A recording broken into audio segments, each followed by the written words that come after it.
Hello and welcome back to Let's Play Fallen London.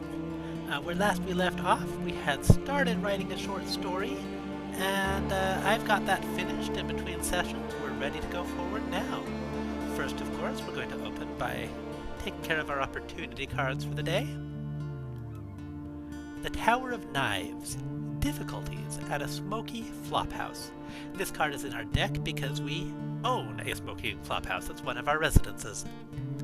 The smoke hides the worst of the flophouse's sins, which is a mercy. Squalor and crime at bargain prices. Rough camaraderie. A coughing footpad informs you that there is a detective about. The mugger is too unwell to help much, but thinks you should find the detective so they can be dealt with. Upon boots and scuttles. The detective's boots give her away. They never remember to get new, old boots. She senses something is awry and leaves the flophouse in haste. But what's this she was looking at, poking out from an old scuttle? And we got some scrap. Most of the house cards reward scrap, which, as I think I mentioned a few episodes ago, can be used to purchase a variety of things. Journal requires original poetry for publication. It's hardly the magazine formerly known as the London Magazine, but this might help your reputation. A poor vehicle for your genius. A pox on that insignificant rag. Your work deserves a more fitting publication. The Unexpurgated London Gazette. Mr. Huffam is sure to know his poetry. Alas, we failed, same as last time. We'll get it one of these days. Okay, Burning Shadows, The Devils of London. We've already seen it. Pick up a new favor. Seen it. The Sleepless Tower. Disturbances at a cottage by the observatory. The wasteland around the observatory is populated by wolves and distressingly mobile fungus. A few stalwarts even live in the cottages dotted hereabouts. Spores and fungus. That fungus colony wasn't here half an hour ago. Are those teeth? It's coming for you! The spilling of grey juice. Gunshots do little to fungus colonies, so this is a matter of blade work. The struggle is fierce, but man wins out over mushroom, and you are soon covered in grey juices and fibrous gobbets. A passerby is keen to buy the corpse from you. You think better of asking what she intends to do with it. And she is long gone before you realize she has passed off some old scrap iron onto you. A meeting of cats. Cats are gathering on a rooftop. What are they up to? Silent like a... you know. You could attempt to eavesdrop on them. Sneaking up on cats is hardly easy, and the rooftop is precarious. We'll go for that. Crouching on the guttering. It's cramped and uncomfortable hanging precariously under the guttering, but you do manage to get a good, long listen to the feline meeting. What did you expect? They preen, they boast, they hiss, and they gossip. No single detail is especially valuable, but there's a lot of interesting snippets before your arms get too tired to hang on further. A duel with a dead man. We've seen this one before, and I think we, in fact, succeeded on this main option before. Yep. We got some more primordial shrieks. Devices and desires. Mechanical toys, timepieces, little wheels and cogs, gears within gears. The craftspeople and craftsrats of London are capable of wondrous and intricate artistry. But is that all they produce? You can gain seeing through the eyes of Icarus while doing a multitude of other things. It will gradually open the stories on this card. This is one of those qualities that is basically just kind of tracking how much you have interacted with an entire area of lore. As it gains, you'll have more options related to that area of lore opened up to you. This one obviously has something to do with all the rat work and all the clockwork and machinery in the area. Bits and pieces. The nooks and crannies of London's playrooms and storerooms are scattered with brass detritus. It gets everywhere. Here, look, a little pile of wheels and cogs. The other option starts a whole other story, so let's do this one first, hopefully. Useful things? You pick up an assorted handful of miniature gears, cogs, and ratchets. The craft is exquisite. They're minuscule, but perfect. But under a magnifying glass, there's a quality to the tool marks that doesn't look like any rat work you've seen before. The ways of Wolfstack docks. 1,000 ships a day, or so they say. Oh, okay. So this is actually a way for us to just get into a zone before we've properly unlocked it. Not interested right now. By the riverside at the docks. Oh, we've done this before. Buy around, get another favor. Okay, that's it for our opportunity cards. Now we should be able to wrap up our story. Rework and finish. The next step, you have the raw material. Now to refine it. We've got 30 potential and 14 pages. The writer's desk. Rework. Murder your darlings. Editing will cost you manuscript pages, but may improve the potential of the work. You can use romantic notions, tales of terror, and other items for research and inspiration. Experiment and see what works. Finish your short story. You have at least 10 manuscript pages, and the potential of the work is high enough. Let's finish this. How ambitious are you feeling? You assemble your pages into order and make the final edits. Just how good is the finished article, though? Add the finishing touches and send your precious child out into the world. Play it safe, or reach for the stars. The higher you pitch, the more impressive your work will be, but if you fail, you risk being seen as pretentious and will suffer accordingly. Make your name, publish your story. By day, you wrote by the light of gas lamps. By night, you revised by the flames of your burning early drafts. And now, it's time to publish. A promising tale. Your publisher hands you an envelope of echoes as a modest advancement on your book. Yeah, nice. This is wonderful work, citizen, and no mistake. Mark my words, when the printing is finished, your book will take the town.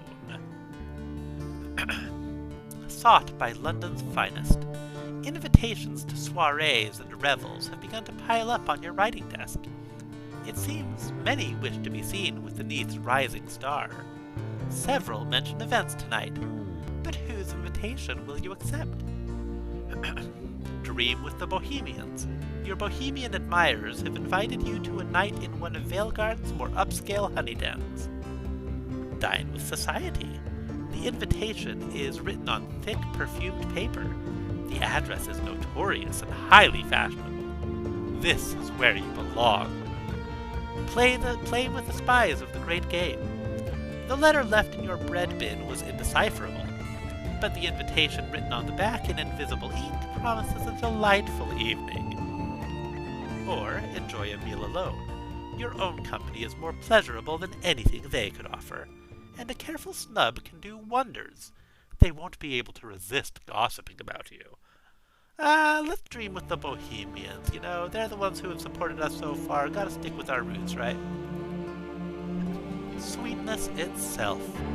A spoonful of honey transports you to a verdant garden. Fat bees buzz merrily. Your companions emerge, giggling from behind a clump of rose bushes. They are decorated with flowers. Petals nestle in their hair. One grasps your arms and pulls you into a dizzying waltz. You should see the ambassador's ball, murmurs your partner. It's as close to this as I've got to in the waking world. You return to a mound of pillows. Your head is thick and drowsy. After a futile attempt to smarten your attire, you proceed downstairs. There, the proprietor of the den is having an intense conversation with the melancholy curate and his sister. As you pass to leave, the curate grips his walking stick fiercely. The sister merely smiles. You will go to the ball. Those most likely to assist you with an invitation are to be found in Veilgarden. Excellent. So, Our name is now written with perfumed ink. Continue to drive up our hedonist quality, and we gain some renown with the Bohemians. So I think I mentioned renown is the more permanent reputation with them, rather than the favors, which are more of a, currency you spend. However, now that we did just get a nice chunk of change, I did want to go ahead and show you something else, if I can afford it, which I think I'll be able to with 11 Echoes. But it might be more expensive than I'm remembering. So, one of the types of items you can get, let's see, I think it's going to be from the pawnbrokers actually, is a bunch of these items down here. They're like 60 each, so never mind, I won't be able to afford that for a good while. They're items associated with a faction, and you can use them to turn a full stack of favors into more renown, because favors cap at 7. But can't afford it right now. We'll have to come back later. Making peace. 2 elderly retired army officers are determined to duel. One of them is the uncle of a friend of yours, and she asks for your help defusing things. Belligerent old warhorses. The duel is over a woman, it seems. Perhaps something can be done. I'll take a shot. We failed. The course of true love. You fabricate a convincing letter from the woman to her two crusty suitors, explaining that she is heading back to the surface to meet her true love. Both of her aging suitors immediately vow to follow her, and make preparations for the arduous journey ahead. The arduous journey upward.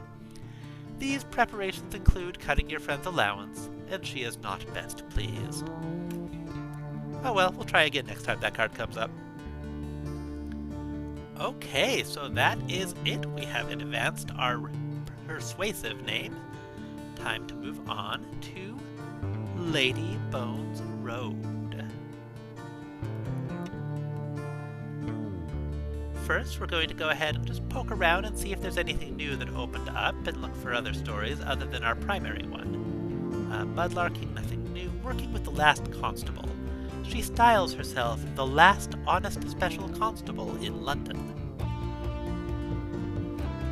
And she wants to bring down the cheery man who controls Watchmaker's Hill. Arrest an intemperate glim smuggler. The last constable is tracking one of the cheery man's lieutenants, but she keeps losing him in the fogs of spite. She needs you to help her find him. Something you should know, she says as you both set off. He's my cousin. Off to the cheery man. This is too good an opportunity to miss. She barely pays. He pays well. Our option here, assisting with a family matter. The cheery man looks tired. Old, even. Once again, he needs the assistance of an outsider. He needs his nephew smuggled out of London. So if his nephew is her cousin, they're obviously related.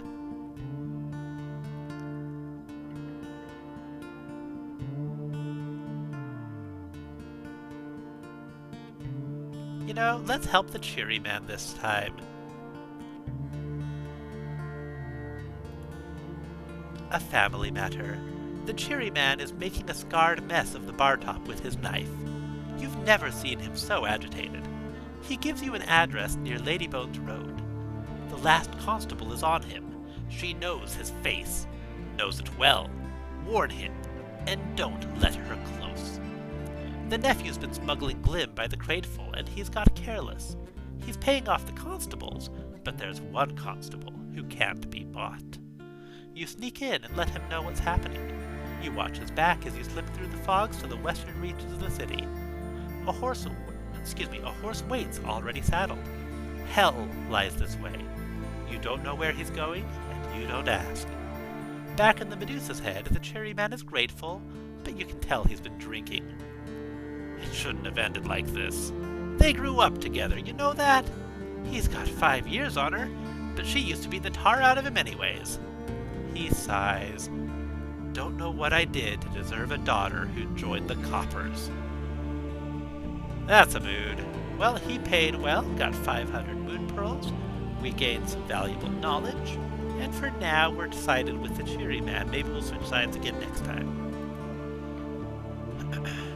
Oh, that dumped us back in Watchmaker's Hill. We don't want to be here. We want to be in Ladybones Road. This is the devil who wants us to find out if a devil can die, or the vicar who wants us to find out if a devil can die. I want to keep putting that one on hold until we build up our dangers a bit more. I feel like I'll just be wasting actions right now. This category, yeah, nothing new. Okay, let's go over to Moloch Street. Oh, that's just, it's a pointer, it doesn't actually take me there. Some do, they actually link you to the new location, and some don't. Oh, something's going on here. A commotion at Moloch Street Station. Moloch Street Station is where the soulless depart London for hell. Oh, this is a start for an exceptional story. Maybe we'll do that someday. Working with the Honey-Addled Detective. He was a great mind. Once. So before we do the making your name... Is this the one we already did? No, I think it's a brand new case. Okay. The case of the starving poet. The Honey-Addled Detective admires his reflection in the bowl of a silver honey spoon. The rumor is that this gentleman is plotting against the masters of the bazaar. Our client wishes you to determine if there's any truth in the rumors. Sure. Salvation or damnation. Show him to be innocent, and you will be paid well. Show him to be guilty, and there may be a bonus. Oh, well, that's disconcerting. Shouldn't pay us depending on what the results are. Continue your current case. The Honey-Addled Detective smiles wistfully. Keep up the hunt, citizen. I'll be eager to hear the details when you're done. We can frequent key locations. The places that have been important in the case, perhaps they're worth revisiting. A pattern is forming, okay? Closing the case, the starving poet. Your investigation is complete, but what... Excuse me. I cut myself off there. Oh well, it's just something right here. You have enough material to make a report. There is eyewitness evidence that he's been seen speaking to anarchists.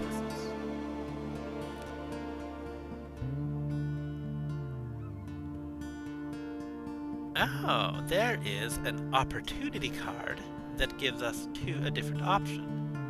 To go to the authorities but warn the poet first. Nah, I don't like the authorities particularly much. So we're going to warn the revolutionaries that the poet is being investigated. Never mind that simpering milksop. Your natural loyalties lie with men and women of action.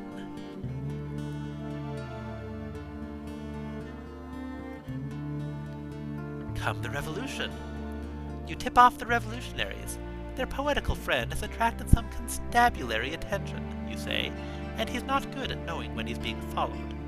The revolutionaries are sorry to lose their source of rat pies, but err on the side of caution. They offer you a quantity of alarming literature before disappearing into the back streets of spite.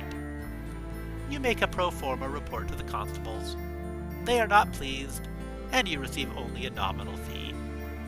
That's fair. Odd that was the ruthless choice. The case is closed. This is the end, for now. Record the matter in your journal. A kettle on the boil. An armchair awaiting your grateful weight. The temptingly creamy surface of an empty page. Perhaps, one day, you'll publish. Lessons learned.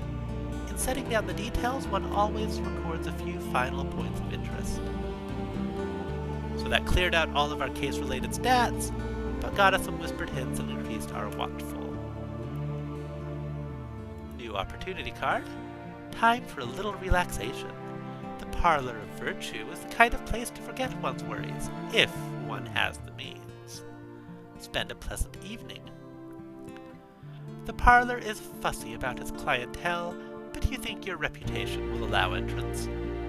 Note that visiting the Parlor is both expensive and scandalous. You can acquire incendiary gossip by using rumors, yada yada yada. We already have it. Particular appetites. The ladies and gentlemen of the Parlor of Virtue are exceptionally charming, and you spend a delicious time in their company. There are distractions here to sate any appetite, and it is hard to say where reality ends and honey dreams begin. You find yourself invigorated by the experience, although a little poorer. In fact, you expected to pay more. You think some of the staff have taken a shine to you. You slumber peacefully in the embrace of the parlor, and the attendants thoughtfully arrange for you to leave unseen through an exit normally reserved for the staff.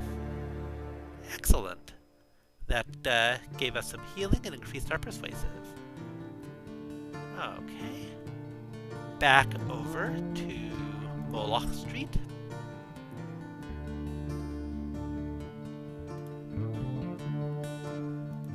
Okay.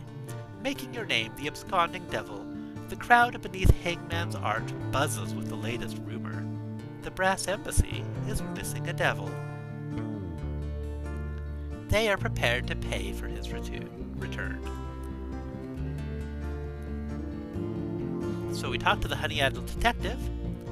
The brass embassy has lost a devil, the detective says. It happens. Some poor idiot may have murdered this one, or he may be up to some unsanctioned wickedness.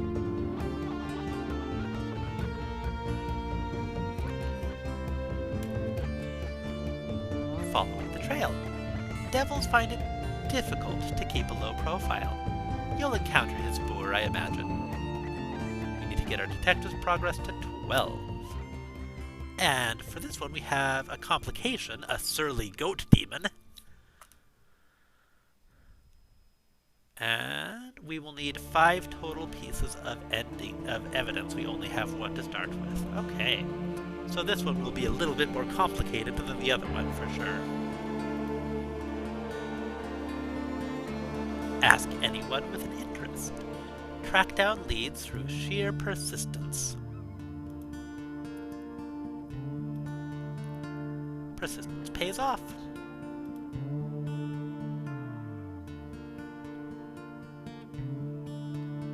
Frequent key locations again.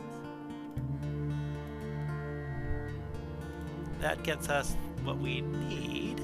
A development. Find an absconding devil. You've made a breakthrough. The absconding devil has left a trail of mayhem.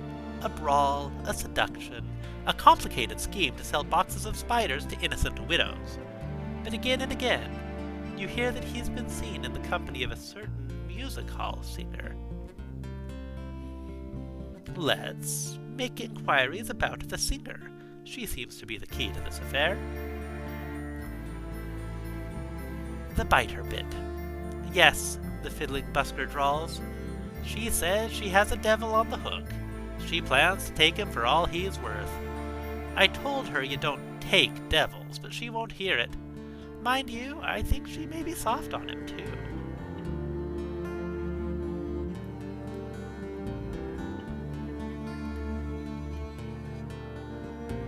Continue the investigation.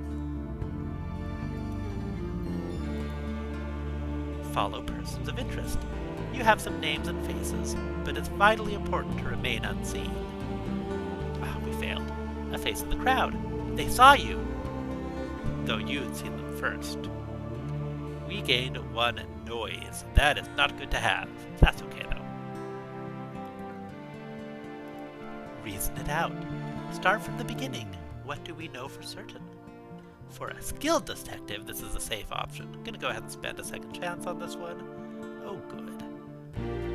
A leap in the dark. It's a promising theory. Only a theory, but... Let's inquire with the devils. In matters of perfidy, consult experts. This spends souls, which we have enough of, so that's okay, to have a much easier skill check. And got a nice chunk of detective's progress as well. Professional interest. Your contact is familiar with the affair. She shares what she knows, speculating wickedly on the motives of those involved. You've made a breakthrough. Okay, so we already asked about the singer. let's, this time... Yeah, let's go ahead and speak to contacts at the Brass Embassy. It won't do your reputation any good visiting the place, but it's their commission after all. The perfumed smoke of infernal cigarettes. He was an odd one, yes. High-end soul-taker, but erratic. There was talk he was going native. I never believed it for a second. Protective coloration. But it made him unpopular. The sterner factions here will want you and him out of the way for good. So that should be fun. Lovely to see you, lovely. Excellent. Now I have 3 pieces of evidence. Spend our last few actions continuing the investigation. And then we will have to come back tomorrow to see if we can find out what's going on with this devil.